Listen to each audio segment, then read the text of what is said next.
Salut Cédric. Salut Laurent. Donc j'ai avec moi Cédric Rousset de Blogento, expert superstar de la plateforme Magento, qui a aujourd'hui lancé une formation e-commerce dont on va parler et surtout dont j'aurai le plaisir d'animer la première édition. Donc Cédric, la présentation en 200 caractères, espace compris. Allez, c'est parti. Moi, je suis donc Cédric Rosset de Blogento. Je suis issu du autodidacte, quoi. J'ai tout pris sur le tas. Je sors d'une formation, enfin, mon début sur le web, ça a été une formation en 2002-2003. Donc, c'était déjà assez rare à l'époque, les formations sur le web. Ça a duré un an. Donc là, j'ai tout appris, le PHP, il y avait du web design, etc. Ensuite, je me suis spécialisé dans Flash. Bon, maintenant, je sais que c'est une grosse perte de vitesse, mais à l'époque, un peu moins. Et à partir de 2006, fin 2006, donc j'ai lâché Flash parce que bon, ça commençait déjà à être une perte de vitesse. J'ai refait une formation sur le web design et l'intégration plus traditionnelle, on va dire. Et ensuite, j'ai monté en 2009 Blogento. Donc, je me suis quand même pas mal orienté sur le e-commerce. Et Blogento, bon, ça parle essentiellement de Magento. Nous, on fait quand même, ouais, on fait 90% de notre travail, ça tourne autour de Magento et le e-commerce. Du consulting aussi. Après, tout ce qui touche au e-commerce. Et t'as oublié un truc important. T'habites à Perpignan, t'es catalan quand même, on est voisins. Je suis catalan, je suis au pied des Pyrénées. Voilà, toi, voilà, voilà, je suis au pied des Pyrénées. C'est pas trop loin d'Andorre. C'est pour ça qu'on a la chance de pouvoir se voir, quoi. C'est pas bien loin. Ouais, sauf qu'on s'est pas encore vu sur une piste de descente en vélo. Un VTT, non. Un VTT, C'est prévu. C'est prévu, ouais. il va falloir qu'on fasse ça cet été quand même, hein. Ah ouais, ça c'est prévu, ouais. Donc, pour attaquer, déjà, on va commencer par Blogento. D'ailleurs, pourquoi Magento? Pourquoi Magento? Qu'est-ce que tu aimes dans ce script? Magento, pourquoi? Enfin, quand je me suis axé à e-commerce, c'était en 2008-9. Bon, j'ai commencé à l'époque, c'est par OS Commerce. C'était le seul, bon, c'était le seul CMS open source un peu le plus répandu, quoi. J'ai regardé ça, ça avait quand même ses petites limites. Et puis, quand Magento est sorti en 2008, ça a été quand même le gros raz-de-marée quand même. Ça a été la grosse claque. Ils ont pris, enfin, techniquement, ça n'a rien à voir, quoi. Donc, je me suis axé sur ça. Ça avait très bonne presse, ça a gagné tous les prix d'open source, etc. Donc, je me suis orienté sur ça. Et puis surtout à l'époque, alors je sais même pas aujourd'hui hein, si le cap est passé, mais il n'y avait pas un seul site à partir d'une certaine envergure hein, qui était sur OS Commerce ou même après PrestaShop. Dès qu'on parlait de grands comptes, Oui. c'était directement Magento. Et vous avez surtout développé des trucs, enfin du lourd, genre un ERP. Oui, on fait toujours. Voilà. Après, ouais, on a couplé Magento à OpenERP, qui est un autre gros logiciel open source. C'est couplé les deux. Parce Pour, qu'après, voilà, toutes les problématiques du e-commerce, c'est vrai qu'avoir un CMS e-commerce, enfin, que ce soit Magento, PrestaShop, etc., dès qu'on gère des 10 000 produits, 20 000 produits, des entrepôts de 2 000 à 3 000 mètres carrés, c'est compliqué de ne pas avoir un logiciel de gestion qui tient la route à côté. et surtout enfin aujourd'hui même hier dans la communauté Magento qui finalement est pas si grande que ça quoi. Blogento a fait son trou. Vous avez réussi à vraiment faire parler de vous et vous avez une sacrée réputation au sein de la communauté quoi. Oui, oui, parce qu'en 2009, il y avait pas grand-chose en France, hein. En France, qui tournait autour de Magento, bon, il y avait Fragento, il y avait quelques blogs, il n'y en avait pas beaucoup. Ouais. La communauté, surtout anglophone, elle est très, enfin, c'est énorme hein, dans tout le monde, Magento. C'est vrai qu'en France, il n'y avait pas trop de blogs. Là, il y en a quelques-uns qui se sont montés, Magentix, etc., mais on reste encore pas mal, euh, pas mal connu, quoi. C'est pas mal. Et cette lutte ancestrale avec PrestaShop, j'adore moi les billets Magento contre PrestaShop, c'est délicieux tous les commentaires. Ouais, c'est les billets ouais, qui font le plus parler d'eux, etc. C'est vrai que le, le combat, à mon avis, il est un peu inégal, mais bon, le soleil se lève pour tout le monde, donc il y a à manger pour PrestaShop, Magento, etc. Il y a pas de... Mais c'est vrai qu'après, ça s'adresse pas trop aux mêmes e-commerçants, quoi. Bah, quand je parle avec des gars de Magento, ils sont comme toi, bon, assez relax, machin, ouais, bon, ok, il y a l'alternative PrestaShop si vous voulez. Quand je parle avec des mecs de PrestaShop, c'est tout de suite, Ouais, non, mais bon, voilà quoi, il n'y a pas besoin de prendre Magento, hein. Tout de suite sur le Ouais, truc. c'est le discours qu'on entend dans PrestaShop. Il n'y a pas besoin de Magento, PrestaShop, ça suffit. Oui, ouais, ça dépend ce qu'on veut faire après. Si, voilà, ça dépend ce qu'on veut faire. Mais quand on regarde, comme tu as dit tout à l'heure, quand on regarde tous les grands comptes même, etc., les multinationales, etc., sur PrestaShop, moi, j'en connais pas, quoi. Le truc que je pourrais reprocher à Magento et aussi à PrestaShop et à tous ces trucs, c'est que finalement, ils veulent tout faire et que franchement, c'est des fois, quand je regarde un peu comment c'est foutu, c'est pourquoi faire simple alors qu'on peut faire compliqué. Enfin, après, je sais pas, moi j'ai peut-être pas la même logique que les mecs qui ont développé ça, mais pour aller du point A au point B, des fois, il faut passer par C ou même Z, quoi. C'est un porte-avions, c'est vrai que c'est un porte-avions, il y a énormément de paramètres, de choses à faire, etc. Mais quand on le maîtrise bien, c'est quand même très, très, très, très souple. C'est vrai que c'est un peu, peut-être un peu plus dur à prendre en main, mais quand on le maîtrise, c'est vraiment très souple quand même. Est-ce que quelqu'un sans connaissance poussée en développement, enfin poussée, même basique je veux dire, comprendre le PHP, pouvoir, sans pouvoir coder, mais au moins savoir le lire et pouvoir le bidouiller, peut installer lui-même un Magento et le configurer comme il faut? Ah oui, ça s'installe très facilement un Magento, hein. Oui, Si c'est ça l'installer, oui, mais ensuite, voilà, enfin, l'installer, même le restructurer, etc. Bon, quelques heures de formation avec un pro, ça suffit à bien structurer ses pages, etc., ses blocs. Oui. Après, si on veut faire enfin, du code un peu plus lourd, non, là, ça devient un peu plus compliqué. et la fameuse légende que Magento, c'est super lourd, les performances, blablabla. Ça, c'est du blabla. Enfin, à l'époque, je veux bien 2009, 2010, mais bon, après, voilà, les réputations ont du mal à partir, quoi. Donc, tout le monde a l'impression que c'est toujours lourd, mais c'est pas le cas, là, maintenant. Ça reste quand même un peu plus lourd qu'au S-Commerce, par exemple. Mais bon, maintenant, on a des offres à 30 euros par mois, on a des Magento qui tiennent largement la route, hein, il n'y a pas de problème. Donc, Après, quand on optimise à mort avec des techniciens comme Pierre-Alain là, que tu as présenté la dernière fois, on arrive à des sites Magento très rapides, hein. ah, c'est clair, avec Pierre Alain, on peut faire tomber un Magento en dessous des 2 secondes Ah ouais, ça va, oui, tranquillement, voilà. quoi. Voilà. Et C'est. sans payer comme les gens qui tournent sur le web de 2000 euros par mois, quoi, ou 1000 euros le serveur, c'est pas du tout les tarifs. Alors, on va peut-être passer à moins que tu aies des choses à ajouter sur Magento. Non, bah là on a fait le tour, hein, à peu Bon, près. on en reparlera après.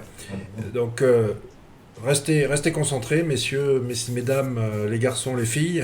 On va parler un peu formation et commerce. Après, on reviendra sur d'autres choses. Donc, tu as lancé cette formation e-commerce dans le but de finalement combler un vide. Parce que, honnêtement, moi j'avais regardé et c'est vrai qu'il y a zéro formation pour si on veut démarrer dans le e-commerce. Enfin, zéro, il y en a peut-être, mais j'ai rien vu qui m'a impressionné en tout cas. Il y a pas grand-chose, non, il y a pas grand-chose, ou alors c'est des formations spécifiques, c'est des formations spécifiques sur des plateformes données, quoi. Donc on peut trouver des formations Magento, PrestaShop, euh, n'importe quel CMS de Magento, mais des formations globales sur l'e-commerce, l'ergonomie, enfin, le référencement, etc., c'est plus compliqué. Donc on va faire, la date, c'est déjà, parce que j'en ai un paquet de dates, c'est C'est le du 9 au 11 avril 9 au 11 avril à Paris. à Paris. Et tu commences donc avec un module référencement avec un certain Laurent Bourrelli. Voilà, voilà, exactement. Oui, on a commencé par celle-là parce il y a pas mal de demandes là. Enfin, moi, j'ai vu, selon mon expérience, enfin, tous les sites qui se montent, c'est le gros point faible. Il y en a plein qui se montent avec des structures ou des pages ou des titles, ou, etc., mal construits. Et après, on part quand même avec. Ça devient compliqué, quoi. Donc ce qu'on va faire, c'est en fait sur 3 jours, on va vraiment prendre de A à Z. Les 2 premiers jours, on va passer en revue voilà, tout ce qui... Et j'ai vraiment essayé d'orienter le programme pour les gens qui veulent monter du e-commerce. Donc ça va être spécialement customisé pour ces projets-là. Et surtout, je trouve le plus intéressant, c'est que le troisième, on va monter de A à Z un site e-commerce, en tout cas pour la partie SEO, on va voir comment on fait ça. Et je pense que c'est assez inédit, personne d'autre le fait. Et puis après, moi je propose aussi un débrief Skype à tous les participants. C'est ce que je propose à chaque fois dans les formations comme ça que je fais en groupe, parce que j'ai pas encore franchi le cap de pouvoir faire ce genre de choses sans avoir le débrief personnalisé derrière. Je vois bien après la formation de Genève, le débrief Skype a été très très utile et très intéressant. Oui, parce qu'on a toujours, enfin moi, par rapport aux formations que je fais sur Magento ou autre, il y a toujours des questions, quoi. Je veux dire, on suit la formation, mais après, il y a toujours quand même des questions, du suivi, etc. Et ça, c'est super intéressant de pouvoir, d'avoir un retour de poser des questions sur les points qu'on n'a pas compris, etc., etc. Oui, et puis les gens souvent en public, bon, ben voilà, ils veulent pas avouer que leur site s'est fait fracasser par Google ou que. Oui, ça, c'est le gros problème actuel, ouais, ça, c'est clair. T'as aussi donc ce troisième jour, on va vraiment prendre en live comme ça, on va décider ensemble du nom de domaine, de la thématique, du script. C'est pas forcé que ce soit Magento, on verra bien ce que les gens décident. Et bien, Oui, on va voir comment l'optimiser. En une journée, on va pouvoir faire le tour. Je veux dire, c'est des choses que toi et moi faisons régulièrement. Hein. Je veux dire, il ne faut pas plus d'une journée pour prendre voilà. de A à Z un truc et le mettre en route, que ce soit de point de vue stratégique ou opérationnel. Donc, le plan d'attaque, ça permet quand même d'être assez confortable ensuite pour savoir où est-ce qu'on va aller, comment mener sa stratégie, parce que, et surtout, la plupart du temps, dans 99%, allez, non, pas 99, 90% des cas qu'on voit, c'est les gens vont dépenser X milliers d'euros dans la prod, la technique, et puis Ça, après, la promo, le marketing, le référencement, bon, ben, il me reste, ok, ça, c'est le il faut que j'en parle à mon banquier pour faire un prêt, quoi. Ça, c'est le gros problème, parce que je fais des fois aussi un peu du consulting e-commerce et je vois des stratégies e-commerce où voilà, il y a combien de budget? Bon, il y a 15 000, 20 000 euros de budget et il y a 17 000 qui partent dans la technique, quoi. Ils veulent des sites à la Redoute, Saranza, etc. Bon, on va le développer, mais après, le jour du lancement du site, il y a, pour le marketing, il reste rien, quoi. Il reste 200 euros pour AdWords, puis voilà, quoi. Puis le référencement, on verra plus tard. Et ça c'est un cas sur deux, voilà, il passe pas une année, hein. Ouais, ben ouais. Ça, c'est classique. Et c'est bien dommage parce que si on regarde le business model de la plupart des grandes marques, je veux dire, ça, c'est 80% dans le marketing. Même Ouais. des trucs comme Samsung, comme Apple, comme ce que tu veux, quoi. C'est que du marketing. Donc, c'est dommage de. Alors, ça veut pas dire qu'il faut pas développer un site comme Saranza ou ce que tu veux, mais. Oui, mais moi je dis toujours, il n'y en a pas forcément besoin au début, quoi. Je veux dire, toutes les fonctionnalités, etc. On peut s'en passer. On peut démarrer avec un site, un CMS Magento avec un beau design, des problèmes ergonomiques, euh, une bonne ergonomie, etc. On peut commencer à vendre sans problème. Après, rajouter les couches de dev, etc. Il faut le faire l'année suivante ou enfin, quand le cash commence à rentrer, quoi. Et je vais pas dévoiler ce que je vais raconter dans la formation, mais vous allez voir que même la stratégie de promo, la stratégie de référencement naturel va démarrer avant même que le site soit développé, avant même qu'il soit en ligne. En tout cas, pour la partie e-commerce. Ouais, ouais. Et on va travailler bien en amont de ça. Donc et c'est des stratégies, par exemple là moi qui suis à l'international, qui voilà, on est avant que tout soit en ligne, on est déjà sur le terrain, déjà on prend des positions. Et ça se passe même sur les réseaux sociaux. Je sais pas si tu as regardé le podcast avec Thibaut, Oui. et qui montre lui des communautés 6 mois avant que le site soit en ligne. Il prépare déjà le terrain sur Facebook, sur Twitter et ailleurs pour que quand ensuite on soit prêt à vendre, il y ait déjà des gens prêts à acheter. Et en Mhm. plus, des visiteurs, des clients potentiels ciblés. Pas n'importe qui. C'est pas juste mettre une pub sur Facebook comme ça, olé olé, visité par tout le monde. Non, non, c'est vraiment des communautés ciblées. Donc ça, c'est le plus important. Avec même j'ai d'autres exemples où on a même pu faire des lancements marketing sans même avoir de site, hein, sans que ce soit. Là, je parle quand même, on va mettre quelque chose en ligne, mais il y a eu. Enfin, je Bah, c'est difficile parce que soit j'en dis trop, mais en fait, travailler sur les leaders d'opinion, créer ce que j'appelle ça tribu marketing, c'est même possible sans avoir de site. Donc ça sera à Paris. Ensuite, quels vont être les... Donc voilà, ça c'est... Allez, on va mettre de côté le premier module qui va être le référencement. Après, qu'est-ce que vous avez prévu pour la suite? Alors après, on va enchaîner sur de l'AdWords, parce qu'il y a beaucoup de demandes là aussi. Il y a beaucoup de... Bah, c'est aussi un des leviers quand on débute un e-commerce, c'est le levier à activer vraiment pour rentrer du cash rapidement, quoi. Ouais. Et aussi, le problème, c'est que voilà, quand c'est mal paramétré, bon, ça, c'est un discours que j'entends souvent. Bon, AdWords, moi, j'arrête, j'ai cramé 2000 euros à une semaine, ça m'a rien apporté, etc. Donc, quand c'est mal fait, ça peut faire mal à AdWords. Ou même le fameux coupon AdWords là, de 50 ou Oui, 100 euros. il peut coûter cher, ouais. Tu, Du coup, tu mettais ça et puis bon, oh, je l'ai dépensé en 15 minutes. ouais. J'ai acheté le mot-clé crédit, rachat de crédit, ça m'a duré 30 secondes. Voilà. Ouais, voilà, c'est ça. AdWords, si c'est mal fait, ça, voilà, c'est un vrai gouffre. Mais si c'est bien paramétré, bien suivi, etc., ça peut rapporter. Ça peut rapporter. Il y a pas... Enfin, que ce soit moi, toi ou moi, on est des témoins que oui, AdWords, moi je l'utilise pour mon e-commerce, toi aussi tu l'utilises pour ton propre e-commerce. On fait tous les deux du vrai e-commerce aussi, et c'est majoritairement basé sur AdWords. Le RefNat, on crache pas dessus, mais c'est pas non plus. Google nous désigne, on survit, je veux dire, hein, Voilà. on est toujours là, quoi. On gagne toujours de l'argent. Et le RefNat, finalement, c'est un bonus. Et on est, enfin, toi plus que moi, tu peux dire ton e-commerce. Moi, j'ai pas trop, je cloisonne pas mal, mais tu veux donner l'exemple du site auquel je pense? Oui, oui, oui, la nature, oui, oui. Moi, je fais Ouais. de l'AdWords dessus, ouais. Oui, donc oui, huile et nature, vous pouvez, c'est un point .com, ouais, huileetnature.com, vous pouvez tester sa perf pour voir si cédriquement au niveau de la perf d'un e-commerce, au niveau de l'ergo, de la conversion, etc. Le site est vraiment bien foutu. Et puis surtout, effectivement, il marche bien avec du AdWords. Hein. Tu as même une campagne qui est super bien optimisée. Et ça, je le sais pour... Enfin bon, bref, passons.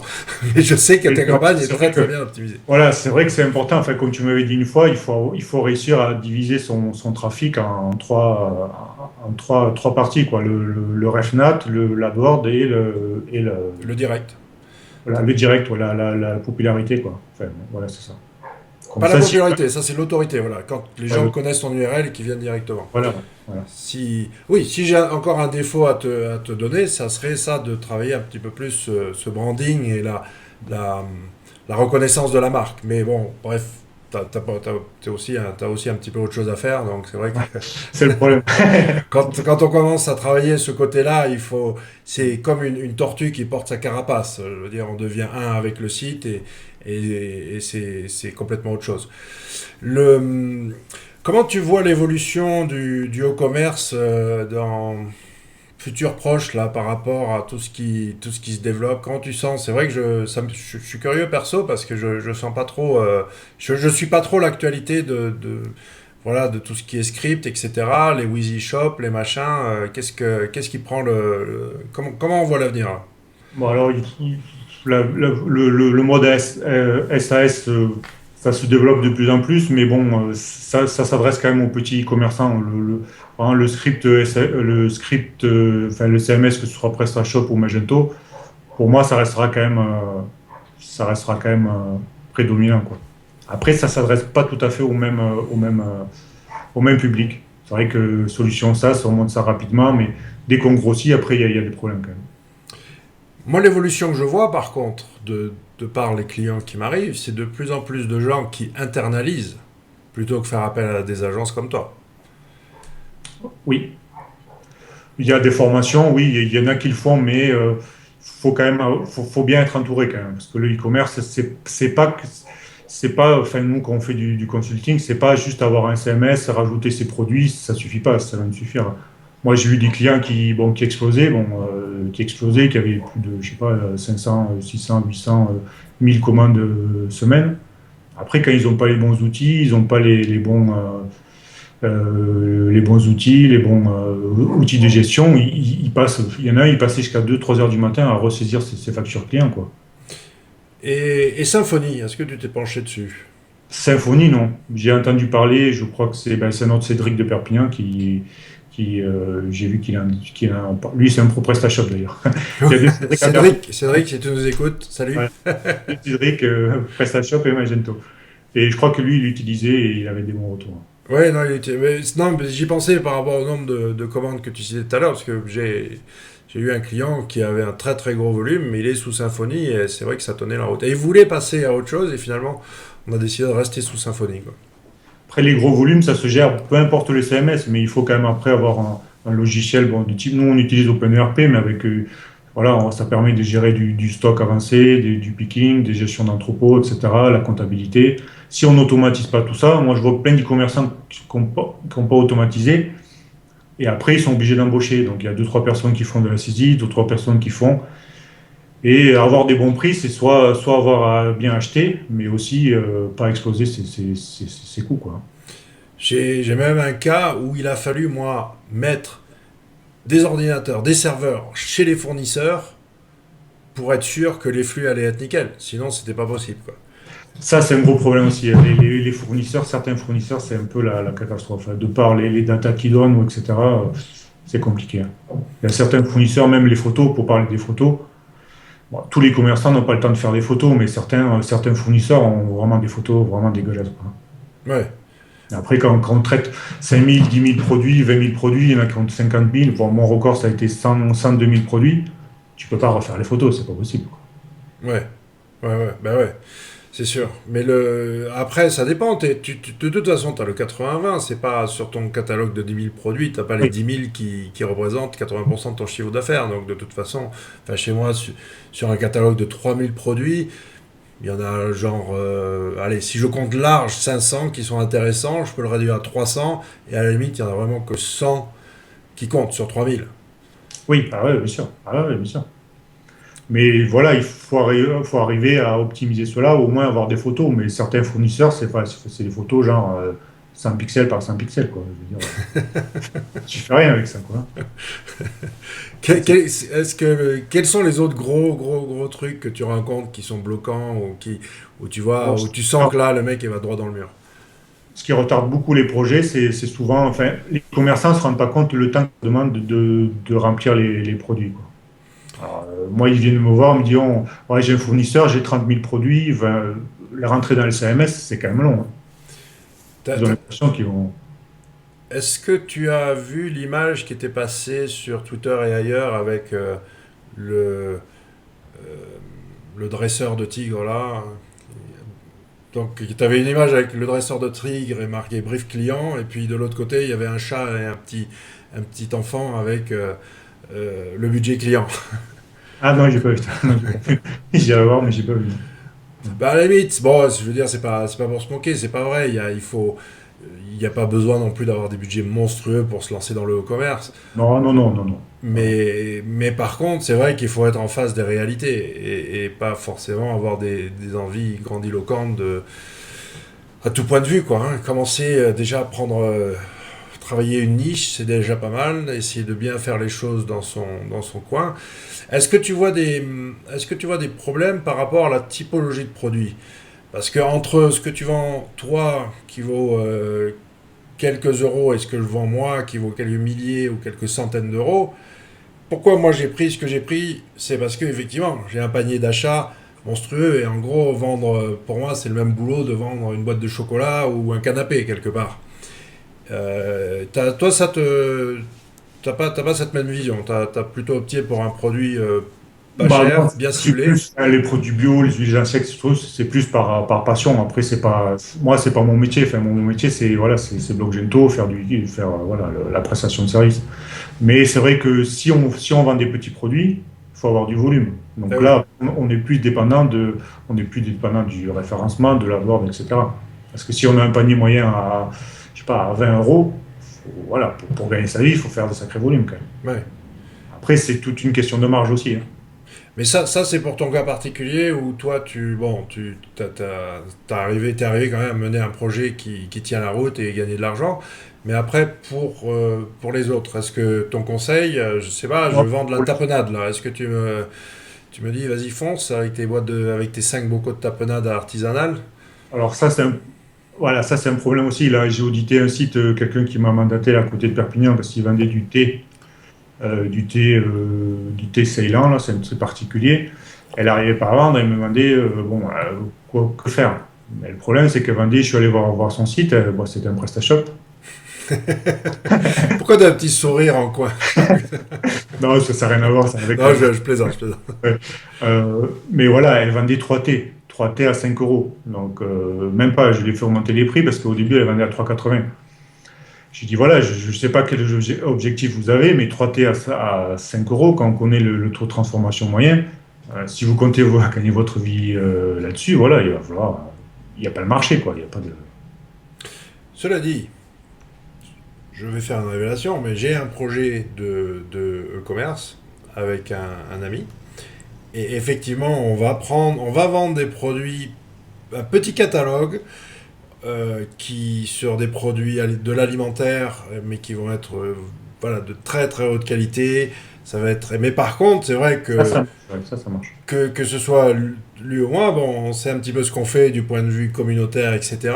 Et finalement, on est à peu près garanti de succès, même avant d'avoir lancé le truc. Bon, vous en saurez plus très très prochainement, mais je suis... Là aussi, c'est un projet plus par passion qu'autre chose, mais effectivement, je me Mais contredis moi-même parce que, voilà. ça peut marcher parce que là, c'est un peu différent. C'est pas de l'achat-revente. C'est pas comme Ouais. si tu achetais un produit, un thé, tu le revends. Mais si tu crées un produit, tu crées une envie, enfin, un produit haut de gamme et tu crées une marque, etc.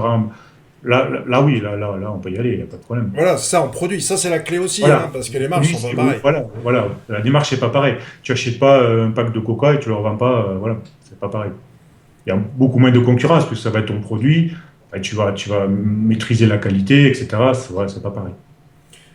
Allez, qu'est-ce qu'on pourrait donner d'autre comme conseil pour aider Ce les qui gens qui se lancent? fonctionne, voilà, ce qui fonctionne très bien, c'est les niches, quoi. Moi, je vois tous les clients qui fonctionnent très bien, qui cartonnent, c'est vraiment les niches. Ouais. Voilà, Il c'est vraiment il y avait une formule, il vaut mieux être roi dans son petit hameau voilà, qu'un c'est ça. paysan dans un grand, dans une grande, dans une grande métropole, quoi. Mais ça, c'est. Ouais, moi aussi, de mon côté, c'est vrai que ceux qui sont sur des niches, finalement, à tout niveau, hein, même si on fait du AdSense, quelque part, ça peut marcher. Ça peut marcher. Je pense à quelqu'un qui est sur une très très bonne niche. Il a trouvé un truc, ça m'a bluffé, quoi. Et c'est vrai que, je veux dire, Ah ouais, les niches, ouais, moi, des fois, voilà, moi, quand je les prends, tu regardes le titre, tu te dis, bon, j'y crois pas trop, mais quand tu regardes après ses chiffres, son trafic, etc., c'est vraiment, il vaut mieux avoir 3 niches que un site concurrentiel, hein. ah oui, c'est clair. Non, mais là, c'est même pas du e-commerce, c'est du AdSense, quoi. Plusieurs milliers d'euros en AdSense aujourd'hui sur un truc hyper spécialisé. Franchement, moi qui ai arrêté le AdSense 2008 ouais, 2008, j'étais carrément bluffé qu'aujourd'hui, en 2014, on puisse encore réaliser ces chiffres avec finalement pas tant de trafic que ça, mais plusieurs sites. Il a dominé, voilà, toute la niche est à lui. Par contre, c'est Ouais, ouais. c'est- Ouais, ça, c'est vrai, c'est ça, ça marche très bien encore, les niches, hein. Après, 7 résultats sur 10 sur Google sont à lui, et puis il a tout squatté. Et non, c'est bien, c'est bien. Un petit dernier conseil peut-être. faut y aller mollo aussi avec les bons. Ça, il y a deux écoles. Certains vendent beaucoup sur les places de marché, etc. Mais ça a tendance quand même à casser le business, Amazon, etc. Ça fait du chiffre. Ça fait du chiffre, mais leur politique de baisser les prix, vous n'êtes pas le moins cher, etc. On s'aligne. Beaucoup d'e-commerçants, au final, vendent. Après, ils savent pas vraiment la marge qu'ils ont, etc. Et bon, faut vraiment, faut maîtriser ses coûts quand même là-dessus. Et mon conseil SEO, faites une description pour les marketplaces, pour les affiliations, pour tout ça, et une description pour votre site. 2 descriptions pour chaque produit. Eux, vous en foutez qu'ils aient la même description et le même titre, mais il faut pas que ce soit, sinon ils vont vous bouffer du C'est point de ça vue de le problème. RevNet, quoi. Voilà. En général, enfin, on donne la description du fournisseur à Amazon et on rédige sa propre description pour nous, quoi. Parce que celle du fournisseur, elle est déjà connue, quoi. Donc il n'y a pas de. Oui. Voilà. Mais après, bon, c'est vrai que si on a besoin de chiffres, ça, mais niveau marge, c'est que des peanuts, hein, c'est vraiment microscopique ce qu'on peut. Si, ou alors faut se le travailler. J'ai vu des gens qui gagnaient très bien leur vie, même avec Le Bon Coin ou eBay, hein. Ouais. Mais ils le faisaient eux-mêmes, ils animaient le truc, enfin je veux dire, voilà, c'est autre chose. Après, les Price Minister, Amazon et compagnie, là, c'est la grosse cavalerie, c'est autre chose, quoi. Google Shopping, t'as testé? Google Shopping, oui, il y a des bons retours quand même. Ouais, c'est vrai que depuis l'an dernier, depuis qu'ils l'ont rendu payant, il y a beaucoup de pertes de trafic quand même pour ceux qui l'utilisaient pas. Ça dépend des produits. Parce qu'il y a des produits à photo, dès qu'il y a la publicité à droite sur le côté, ça ramène quand même pas mal de Ouais, trafic. Après, ça dépend des produits. Certains produits, on n'a pas trop besoin de voir la photo. On a besoin, mais un peu moins quand même. ouais. Et ça fonctionne. Ouais. Pour toi, ça fonctionne. D'autres vecteurs. Ah oui, si. L'emailing, par rapport. Ma vision, c'est voilà. Tu as du e-commerce, va pas spammer. Travaille ta base de clients avec l'email. Tu peux vraiment avoir de très très bons retours. Mais par contre, non, pas faire de spam. Enfin, quand je dis de spam, voilà, racheter des bases de données, des mecs qui vous connaissent pas, qui n'ont pas acheté, C'est vrai que c'est pas bon. ouais. Non, ça, c'est les bases de données achetées. Bof, ça peut marcher dans certains cas, mais là, on trouve des bases de données très, très, très ciblées. Hein. Mais bof. Est-ce- Mais l'emailing, ça fonctionne bien quand même. Après, ça dépend aussi du type de produit. Bon, si tu vends je sais pas, si tu vends du vêtement, tu auras peut-être un peu moins de retours que si tu vends des produits que tu peux acheter en récurrent, quoi. Est-ce que tu as testé le call marketing? Non, non. Alors bon, c'est un podcast qui va être publié demain, juste après le tien. D'accord. Je parle avec Yves Weber, de Widget for Call, et c'est révolutionnaire. Je veux dire, c'est révolutionnaire, c'est fondamental et révolutionnaire à la fois. Parce que quand on est commerçant, on a peur pour X raisons, de parler au client. Le numéro de téléphone, on veut surtout pas, ne nous appelez pas, vous allez nous gêner, vous allez nous prendre notre temps, etc. Et je pense que c'est un réflexe à bannir. Il faut parler au client. On augmente la relation, la fidélité, le panier, la fidélisation, tout ce que vous voulez. Il n'y a que des avantages à avoir le client au bout du fil. Et lui propose une solution qui permet vraiment de mettre en relation avec le client par téléphone d'une manière qui est magique, quoi, vraiment. Mais Ah, je regarderai, je connais pas. Ouais, je regarderai le podcast. il faudrait que je te mette en relation avec Yves, ouais, tu pourras tester, tu verras que c'est quand même assez bluffant, quoi. Donc call marketing, qu'est-ce qu'on a d'autre? Est-ce qu'on a fait le tour de tout? On n'a pas parlé trop des réseaux sociaux, Les réseaux mais sociaux, oui, ça c'est, ouais, quand c'est bien fait, ça, ouais, ça fonctionne bien, ça. Et après, faut pas oublier aussi le relation presse traditionnel. Hein. Moi, j'ai des clients qui ont fait ah des oui, gros, on en parlait même tous les deux la dernière fois qu'on s'est vu à Perpignan. ouais, c'est ça. Ouais. Le offline, ouais, ça Oui, c'est ouais. l'offline, moi, j'ai des clients qui sont passés sur un TF1, M6 ou dans des émissions là. Après, il faut avoir les produits qui s'y prêtent. Mais quand on passe dans ce genre d'émission, quand on a un bon attaché de presse, ouais, ça popularise beaucoup la marque quand même, et le trafic. Donc bon, et les réseaux sociaux, c'est vrai que c'est bon. J'ai vu de très très belles choses comme les merdes sans nom, quoi. Donc on va peut-être on va peut-être pas élaborer là-dessus. Ça serait un podcast à part entière. Mais par contre, oui, c'est vrai que les relations presse, avoir un bon attaché de presse. J'ai commencé par ça, moi, par la com et le marketing, et j'ai fait l'attaché de presse à un certain moment. C'était début des années 90. On y revient aujourd'hui. On Tant y mieux. revient. Ouais. Ouais. Depuis qu'il y a eu les sanctions, les grosses sanctions Google, etc., voilà, ils essayent de revenir. Et je pense que ça, c'est une bonne chose. Après, ça s'adresse pas à tout le monde parce que les budgets sont, bon, c'est ce qu'ils sont, mais il y a quand même de bons retours. Hein.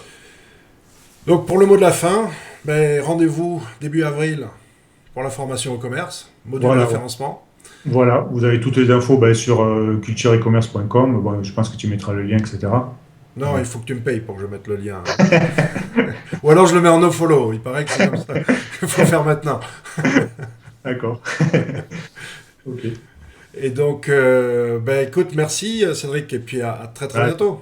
Ok, à bientôt, Laurent.